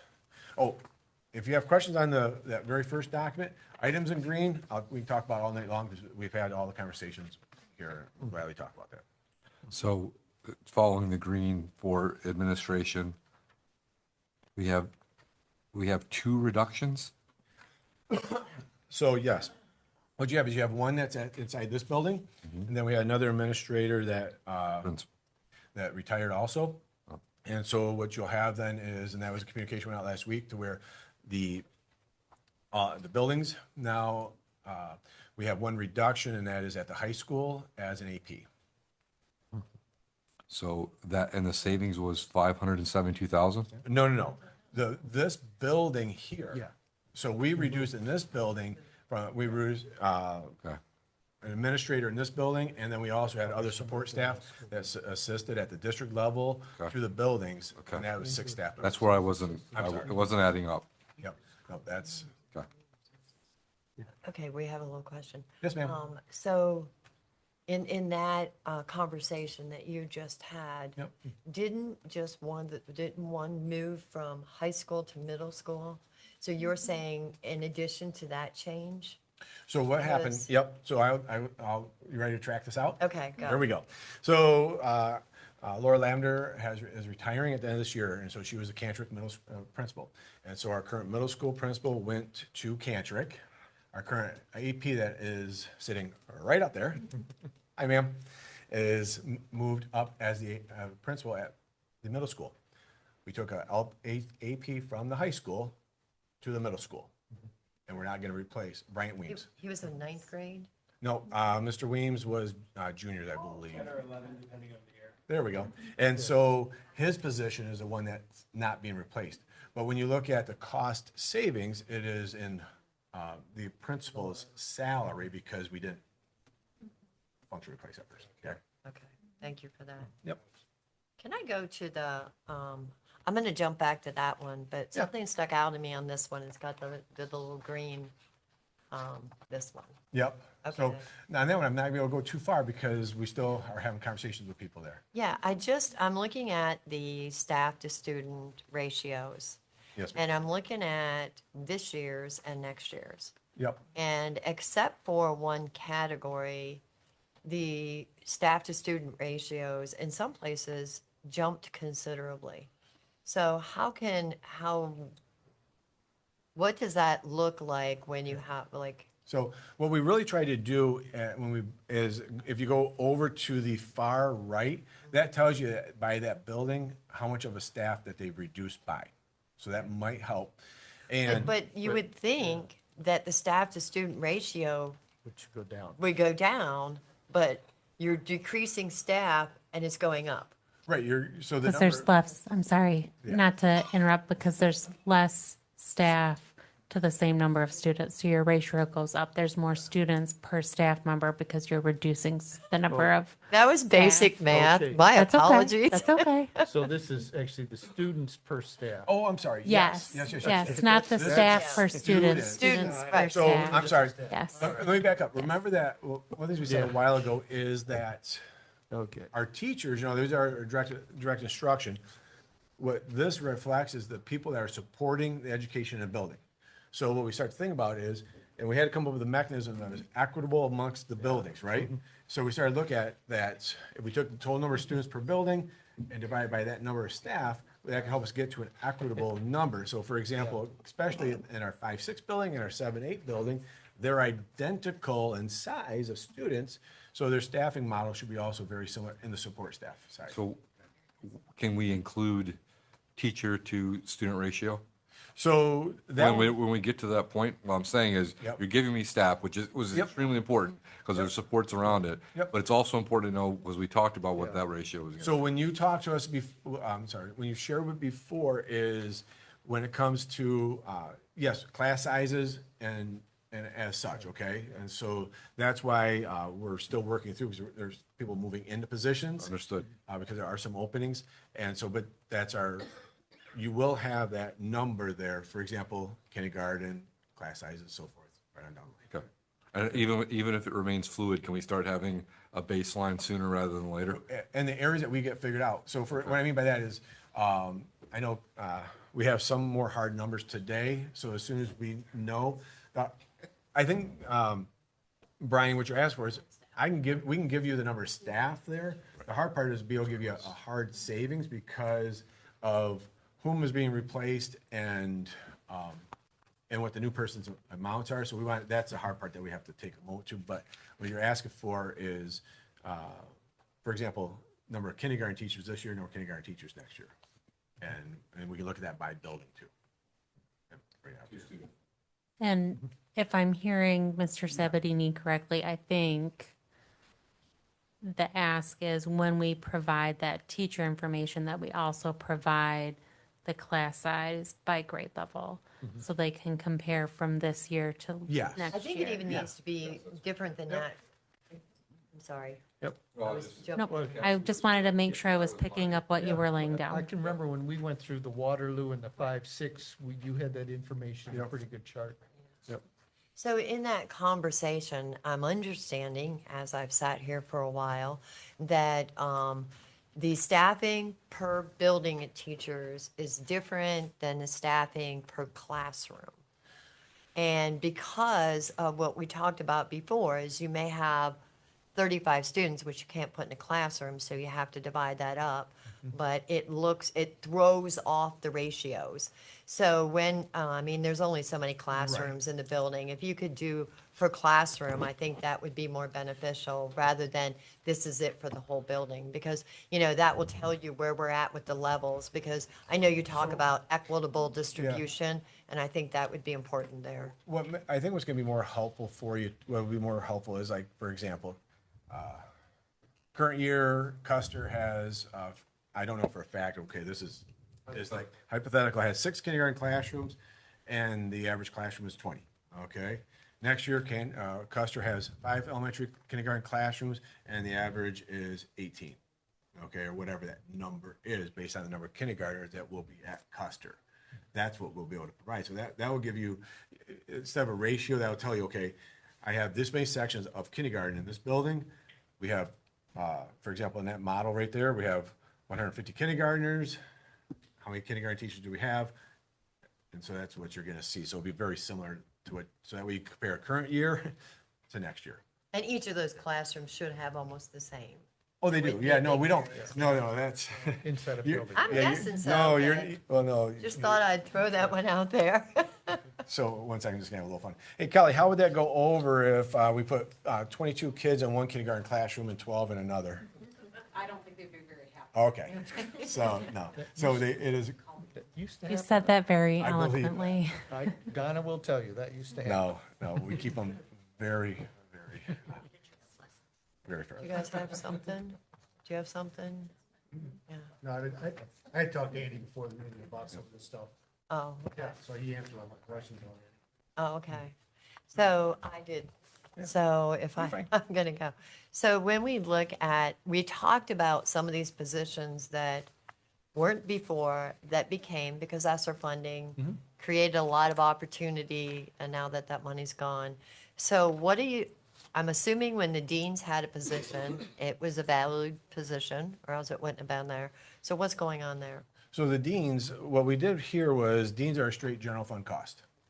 And so when we started to look at what our restorative practice coordinators do, our restorative practice analysts do, what our student success teachers do, they're all very similar to what a dean does. And what does a dean do? Very similar to what a restorative practice coordinator do. So they all do a very similar role. And so we said, our view was, all right, we're going to eliminate the dean position and then still make sure the buildings are supported either with student success teacher, restorative practice coordinator, analyst. And so then that way those low-level behaviors will still be adjusted because, not adjusted, but addressed. There we go. And so then that is a straight savings onto the general fund. So if I'm following your conversation, Yep. we had an 8 minus 8, and then we had a 7 plus 5 and 12 Yep. in the restorative practice coordinators. Were those lateral positions for wages, or are they varying positions? They So- seem like they were in different categories. I'm going to go straight to David. Yeah, they Terry. I know can, they or are Cassidy, slightly they were- different categories, and because of the different contracts that folks belong to, we have a mechanism to, not everything is an easy transfer with contractual language. So we are looking at supporting students through grant-funded positions, and I do think one thing's important to point out, that this year, Monroe Middle School hasn't had a Darren. They don't have a restorative practice, but just because there isn't someone's a person next to that title doesn't mean that the work stops. It means that our deans are having, it's not the things that we do to support students, their framework, and they're not, like, yes, they are people, but it's not the person. It's the framework that's supported by the counselors, the social workers, the administrators, everybody across the board.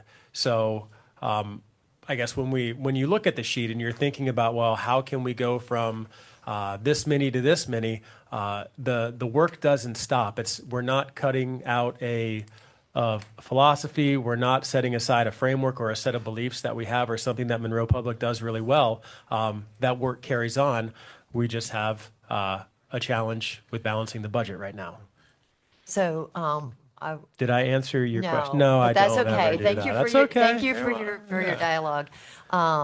When we look at positions, and I'm looking at positions, and I understand there are people behind positions, but some positions pay different categories than others. So are people moving to unilateral positions, or are some of these positions that used to pay one wage, because we moved some at a higher wage in, they're now a higher wage position? Do you get what I'm saying?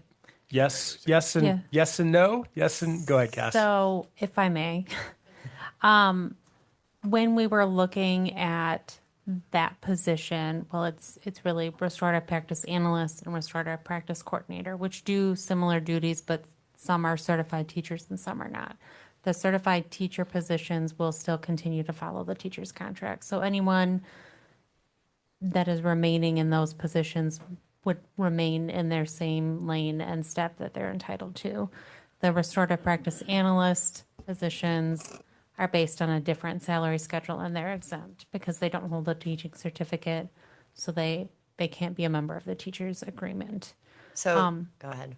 And Keep going. the dean of students, we, in our discussions for the restorative practice analyst scale, we tried to make some equitable for those folks that wanted to move from the dean position to possibly a restorative practice analyst position, to try and make it equitable to what they were earning as a dean. We could not match necessarily one for one in every situation, but we tried to lessen the impact without making the salary schedule all wonky, for a lack of a better phrasing.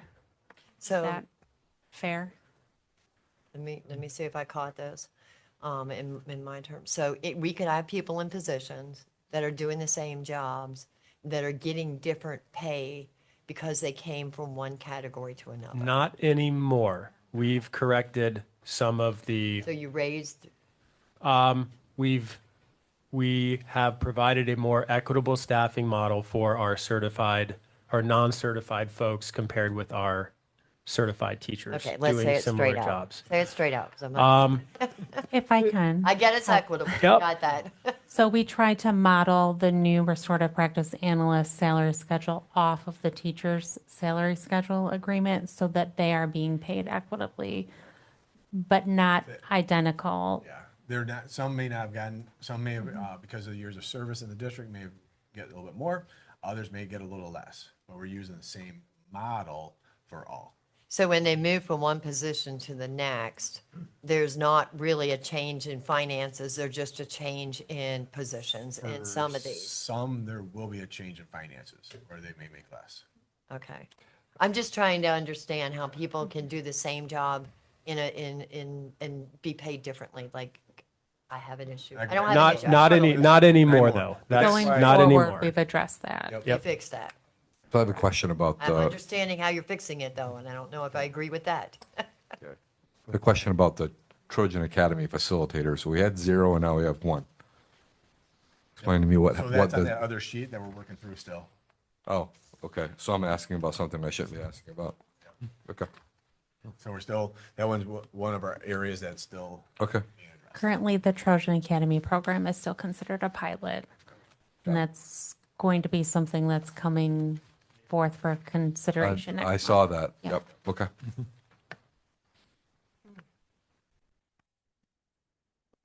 It's board meeting day, right? That would be in a work session first, right? That would be a conversation Yeah. for y'all. So. I didn't bring it up, just so you know. I would like a work Sometimes. session on that one. Kindly, I won't say bless your heart, but I know what that means. Right. Trying to catch that. So what will happen though is every time we make any adjustments on any of these documents, we'll show you where that adjustment was at. And each day when more things get done, it's just gonna keep coming out to you. And then we'll keep a running tally. Tomorrow you'll see that first document. A real little note, I'm gonna ask that we put a couple more items that we know are finished, and get that on there for you. And it's really, if we've already made decisions on anything that's general fund related, that's an easy put on there, that will put that on there for you, okay? So are there any ideas forthcoming that are not staff related? So that's when, on May 11th, when we come to you, we're gonna go start digging into those items. On May 11th? Well, That's pretty late in the game, but no, I guess what you're asking for is, what are those items? So I don't, that's what I can say, I don't have that answer for you right now. But as we get those, and that's what this work is, and all I do is think about, in our tech department, I know Dave already has a lot of his stuff done, and we can put that in there, like, okay, these are the tech shifts. I expect that of you, Dave, very well. Good job. That's a non-item right there. Add a 0 and you'll really get a pat on the back. I'm reading the chart. Dave has done extremely well. So, but that's what you're gonna start to see is any of those, and like transportation, once we get more out from them. We met with the leadership team on that, so as we get all that, then we'll keep putting that in those documents for you to have. I pulled out the financial sheet. I have been a little disorganized this week, but the financial sheet that had the breakdown of the finances by the month, and it had the categories on it. And in those categories, I know I've mentioned a couple times different of those categories. So are we going to see, did you borrow it? Are we going to see changes in those overall numbers? For example, the operation and maintenance has an $8 million. So we're going to expect to see that on there and changes, like visually be able to see that outside of just staffing. In the 2026-27 budget, yes, you will see significant differences from Will this we year have throughout. any of those indicators prior to, because So this would help. I Look get, at this document, you're gonna see the words contracted, okay? yeah, but this is staffing. But that's But contracted staffing comes out of purchase services. correct. That's EduStaff. It's more than just EduStaff. It would be EduStaff, it would be METS, it would be Sodexo services, anybody that's not paid on payroll and is performing a service is coming out of those purchase services accounts. And then, yes, if there's other spots that are contracted service, it'll be reflected. For example, this is just an easy example. Graduation. Graduation is a contracted service. We bring in the big boards out there onto the fields, right? 4912 is the account number for Thank you, I graduation appreciate that. services. What's that for? Graduation Oh, services okay. is account. So going Rattle off ahead the whole is numbers. You're on your game. what shifts occur in that area. So that would be a contracted service that was showing a reduction of, do you keep doing the big boards? Do we not keep doing the big boards? What things do we have? You know, does that get scaled back or does that get left alone? That would be an example of what you're asking for is that a more, what is that tally out to be? Okay. And that's a significant, Greg? That feels like one of those, once again, so we're skating on one of those where I feel like that's for parents and kids, a once in a lifetime opportunity.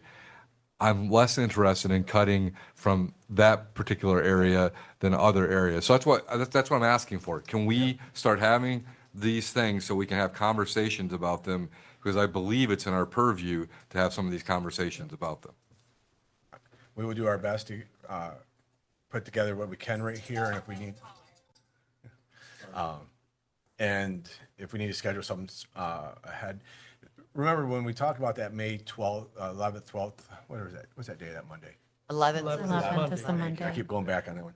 On that one there, if there's more decisions that need to be made, they can be made after that too. I mean, but we can still, that's just a big date that we want to make sure we have the vast majority of the work done for Cascade. Well, graduation is going to occur on May 29th, so I'm assuming that, you just gave that example, and I'm not trying to hit you on an example. You gave an example. But what I'm saying about that particular example is I'm least interested in doing something like that. If there's other opportunities. If that comes down to the only opportunity there is, then we have to do it. I completely understand it. Yep. No. It's already there, right? Yeah, this year's all in play. Yeah, this year's in play. But we're talking long-term, so a short-term fix is, But remember, all the stuff, we're doing $5.5 million. This isn't a short-term fix. well, I know, This is but long-term. it needs to be like something that's sustainable, and I can't imagine, changing our graduation opportunity that we provide being a long-term thing that no one's ever going to get it. Like, I don't know. I Do it every year. Well, I think we should do it every year. No, I mean, if no. you reduce it every year. Yeah. I mean, not just reducing it 1 year. Yep. I'm I not. didn't have any big screens when I I'm not a fan graduated. if you tell me that. I'm not a fan. Right. I'm saying I'm not a fan of it. Right, me I mean, we could all say that. We could say, well, I didn't get these things. I remember at South Quad, I got to eat Rice Krispie treats, and now these guys have gourmet food, right? I was trying to survive off Rice Krispie treats. I can't take it back. It's already been given. So all I'm saying is you're trying to enhance an experience. To me, that's very important. That's really a once in a life, because at college, you don't get much of a graduation experience. Right. At bigger schools. You get to walk across the stage, no one calls your name, or they may just ask you to stand up. It just depends on where you go. But, so I'm saying, Yep. that was just an example. I don't want to, this is not a hill to die on. No, appreciate that. So, based on our vote on Orchard, we're going to sustain the programming at Orchard without making them go into virtual, right? So Orchard's always had an opportunity, students at Orchard, for virtual. Yeah, but that they were. And I so understand that, but if there's any major shift, we'll come to you and share what that, if there's again, if we can figure out other ways to make adjustments, we will. Orchard will still have to have some shifts because it can't be a building that's not adjusted. So there still will be adjustments, but. I understand but as that. I far just don't as, want to the academics, I know that. change their, like we just said, their. Particularly the head count is But predicted to drop. but do also Big drop. remember though too, we have learned a lot. Trojan Academy's taught us quite a bit of things, so there could be a beautiful blend for some students. So, but that's still, Yeah, that's. we've also heard you. I was listening to you, but I was also addressing a thing, so thank you for your answer. So more to come, just keep an eye on your email each day as we can just push stuff out to you. So our next meeting is not until May 11, right? Yes. Yeah. We need time to So work.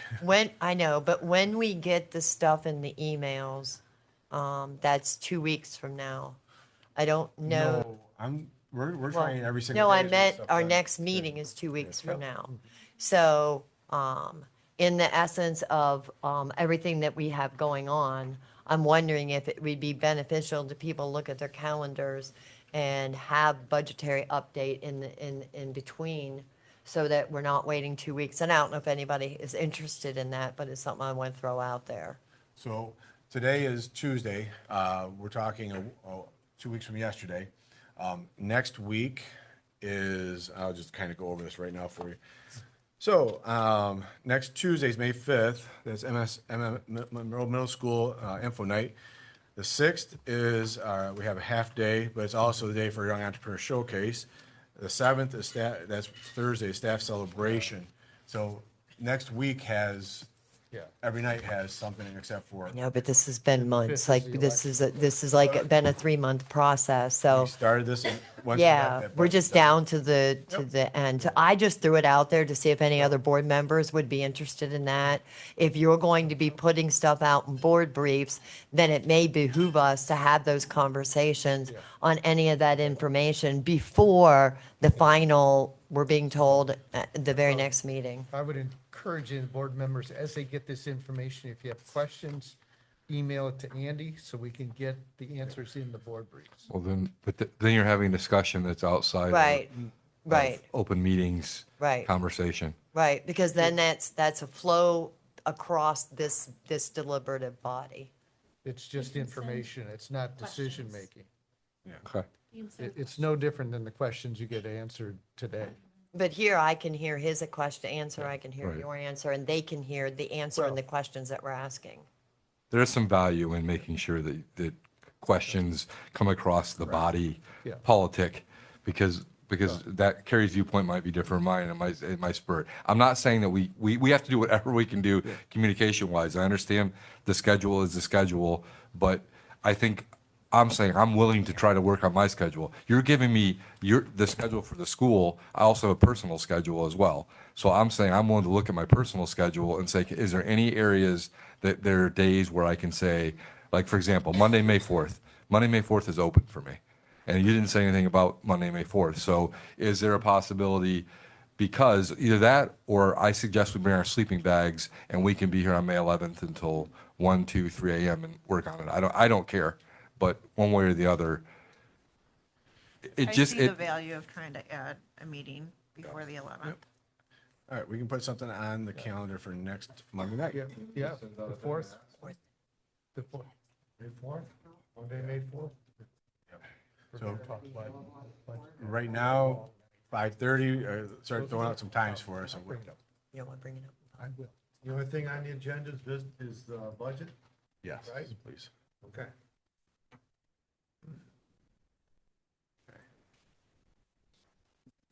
Okay. Do you need, we need some ideas of times. That would help rather. Jamie's just going to send something out, so I think we usually do it, Jamie's. Okay. Yeah. Okay. I will send you guys text in the morning for Okay. times on May the 4th. Okay. I say shoot for the times we're currently doing, and I think you might find some benefit on that. Looking at your schedule now, 5 o'clock, is that something? Yeah. Hear from you? Well, I can. Can we do remember, 7? Mary might be, And I will Mary reach will out be to the Mary diff, directly. if she's, I'm in the same boat. yeah. Is there any time on May 4th that you're going to look at it? No. Sorry. All right, Andy and I will work together and then I'll be in touch tomorrow. Okay. Thank you. Okay, I guess right, I'll turn it yep. over for superintendent comments number 2. All right, so decision day is this Friday. The first out at Monroe High School at noon in the auditorium. Kindergarten and in-person kindergarten registration appointments are begin next Monday. So again, if you know of any kindergartners for next year, please remind their parents to get registered. Next Tuesday is the technology millage, and so please get out and vote. And then I already went through the whole, what's going on next week. Monday, we'll do a budget meeting. For those who want to go to the Monroe Middle School, they're going to do an info night on the 5th. Wednesday, we have a half day with students, Young Entrepreneur Showcase. Please try to make out there to the battlefield. It is a wonderful event. And then on Thursday evening, we have our staff celebration. at the River Raisin Banquet Hall. And then on that Saturday, and then week after that, on the 16th, is our kindness walk. So welcome to May. Lots going on. Okay. Okay, public commentary, any topic, Brian? Do we have- President Heck, we have nothing. Okay, wow. Okay, board member commentary. I'm going to start with Stacy. I always like when we can see the little ones, or any of our students actually, but I'm really impressed by their work that they did here, and I love that we passed the HMH into literacy for the 6th through 8th grade. Okay, thank you. Gary? Same thing with me. HMH is just a great, great thing. You know, I'm so excited about it. After seeing the reaction with the teachers, I think that's really a real positive step forward. So, once again, thanks you guys that came up with it. Brian? Okay, Carrie? Darla? So I had a note, so I remembered, but I'm very knew you disoriented. wouldn't I know. So, correct me if I'm wrong, but I believe today is Bus Driver Appreciation Day. So, a shout out to all of our bus drivers on Appreciation Day. I know Andy had a note on that he misplaced, so maybe he has my note, but, We can do something below, yeah. it's okay. So, You recognize it. yeah, I caught that. Well, on And, that note, both my parents were bus drivers. yeah, Yeah. yeah. So anyway, I just wanted to put that out there. What else was on the note? I'm not sure, so, thank you. Okay. Then I had a couple of things. One, when you talked about the tech millage, just, I guess, a complaint, but I got asked today for a sign for the tech millage, a yard sign, and I don't think there's been any yard signs for tech millage. I I don't know see that any. the one group has kind of taken the lead, sorry. The group that's taken the lead, they've never done signs. They don't invest in them. They work more Just social media. and that. social media than Okay. everyone else there, so they don't, Okay. they've not done investment signs. Okay. Then the second thing, we've had a request for our athletic director, Chet, to come in and speak to the board in an open session. I'm just asking, we need to look at a time schedule for that, and hopefully sooner rather than later. Would that be a possibility to do on, if we can do like a May 4th, where we can do an open session for that? And, well, I guess you can't, can you do two things on a special board meeting? Oh, of course you can. Sure. Yeah, so maybe combining those two would be beneficial, and if we could work something in. No? As long as we Oh. leave enough time for the budget. Budget's number one. To bring- Budget. Brian already solved that and told you what stuff to bring, so we're all good, right, Brian? And that's all I have. Thank you. Okay, so that concludes our agenda for this evening. Our next regular Board of Education meeting will be on Tuesday, May 12th, 2026, and will begin at 7 PM with a work session prior to it, starting at 5:30 PM. And a special work session will be held on Monday, May 11th, beginning at 5:30 PM, and potentially another special work session depending on the schedule. Okay, can I get a motion to adjourn? Oh, can you mention, don't we have a policy meeting on the 11th? We did schedule that. Was that on the 11th, Jamie? Hold on, right, yep, it's on the 11th. Okay, maybe make note of that, so. Yeah, so we have a policy committee meeting on May 11th at 8 AM, Thank you. and that's open as well. Okay. Okay, now can I get a motion to adjourn? I move that we adjourn. Do I have support? Support. Show of hands.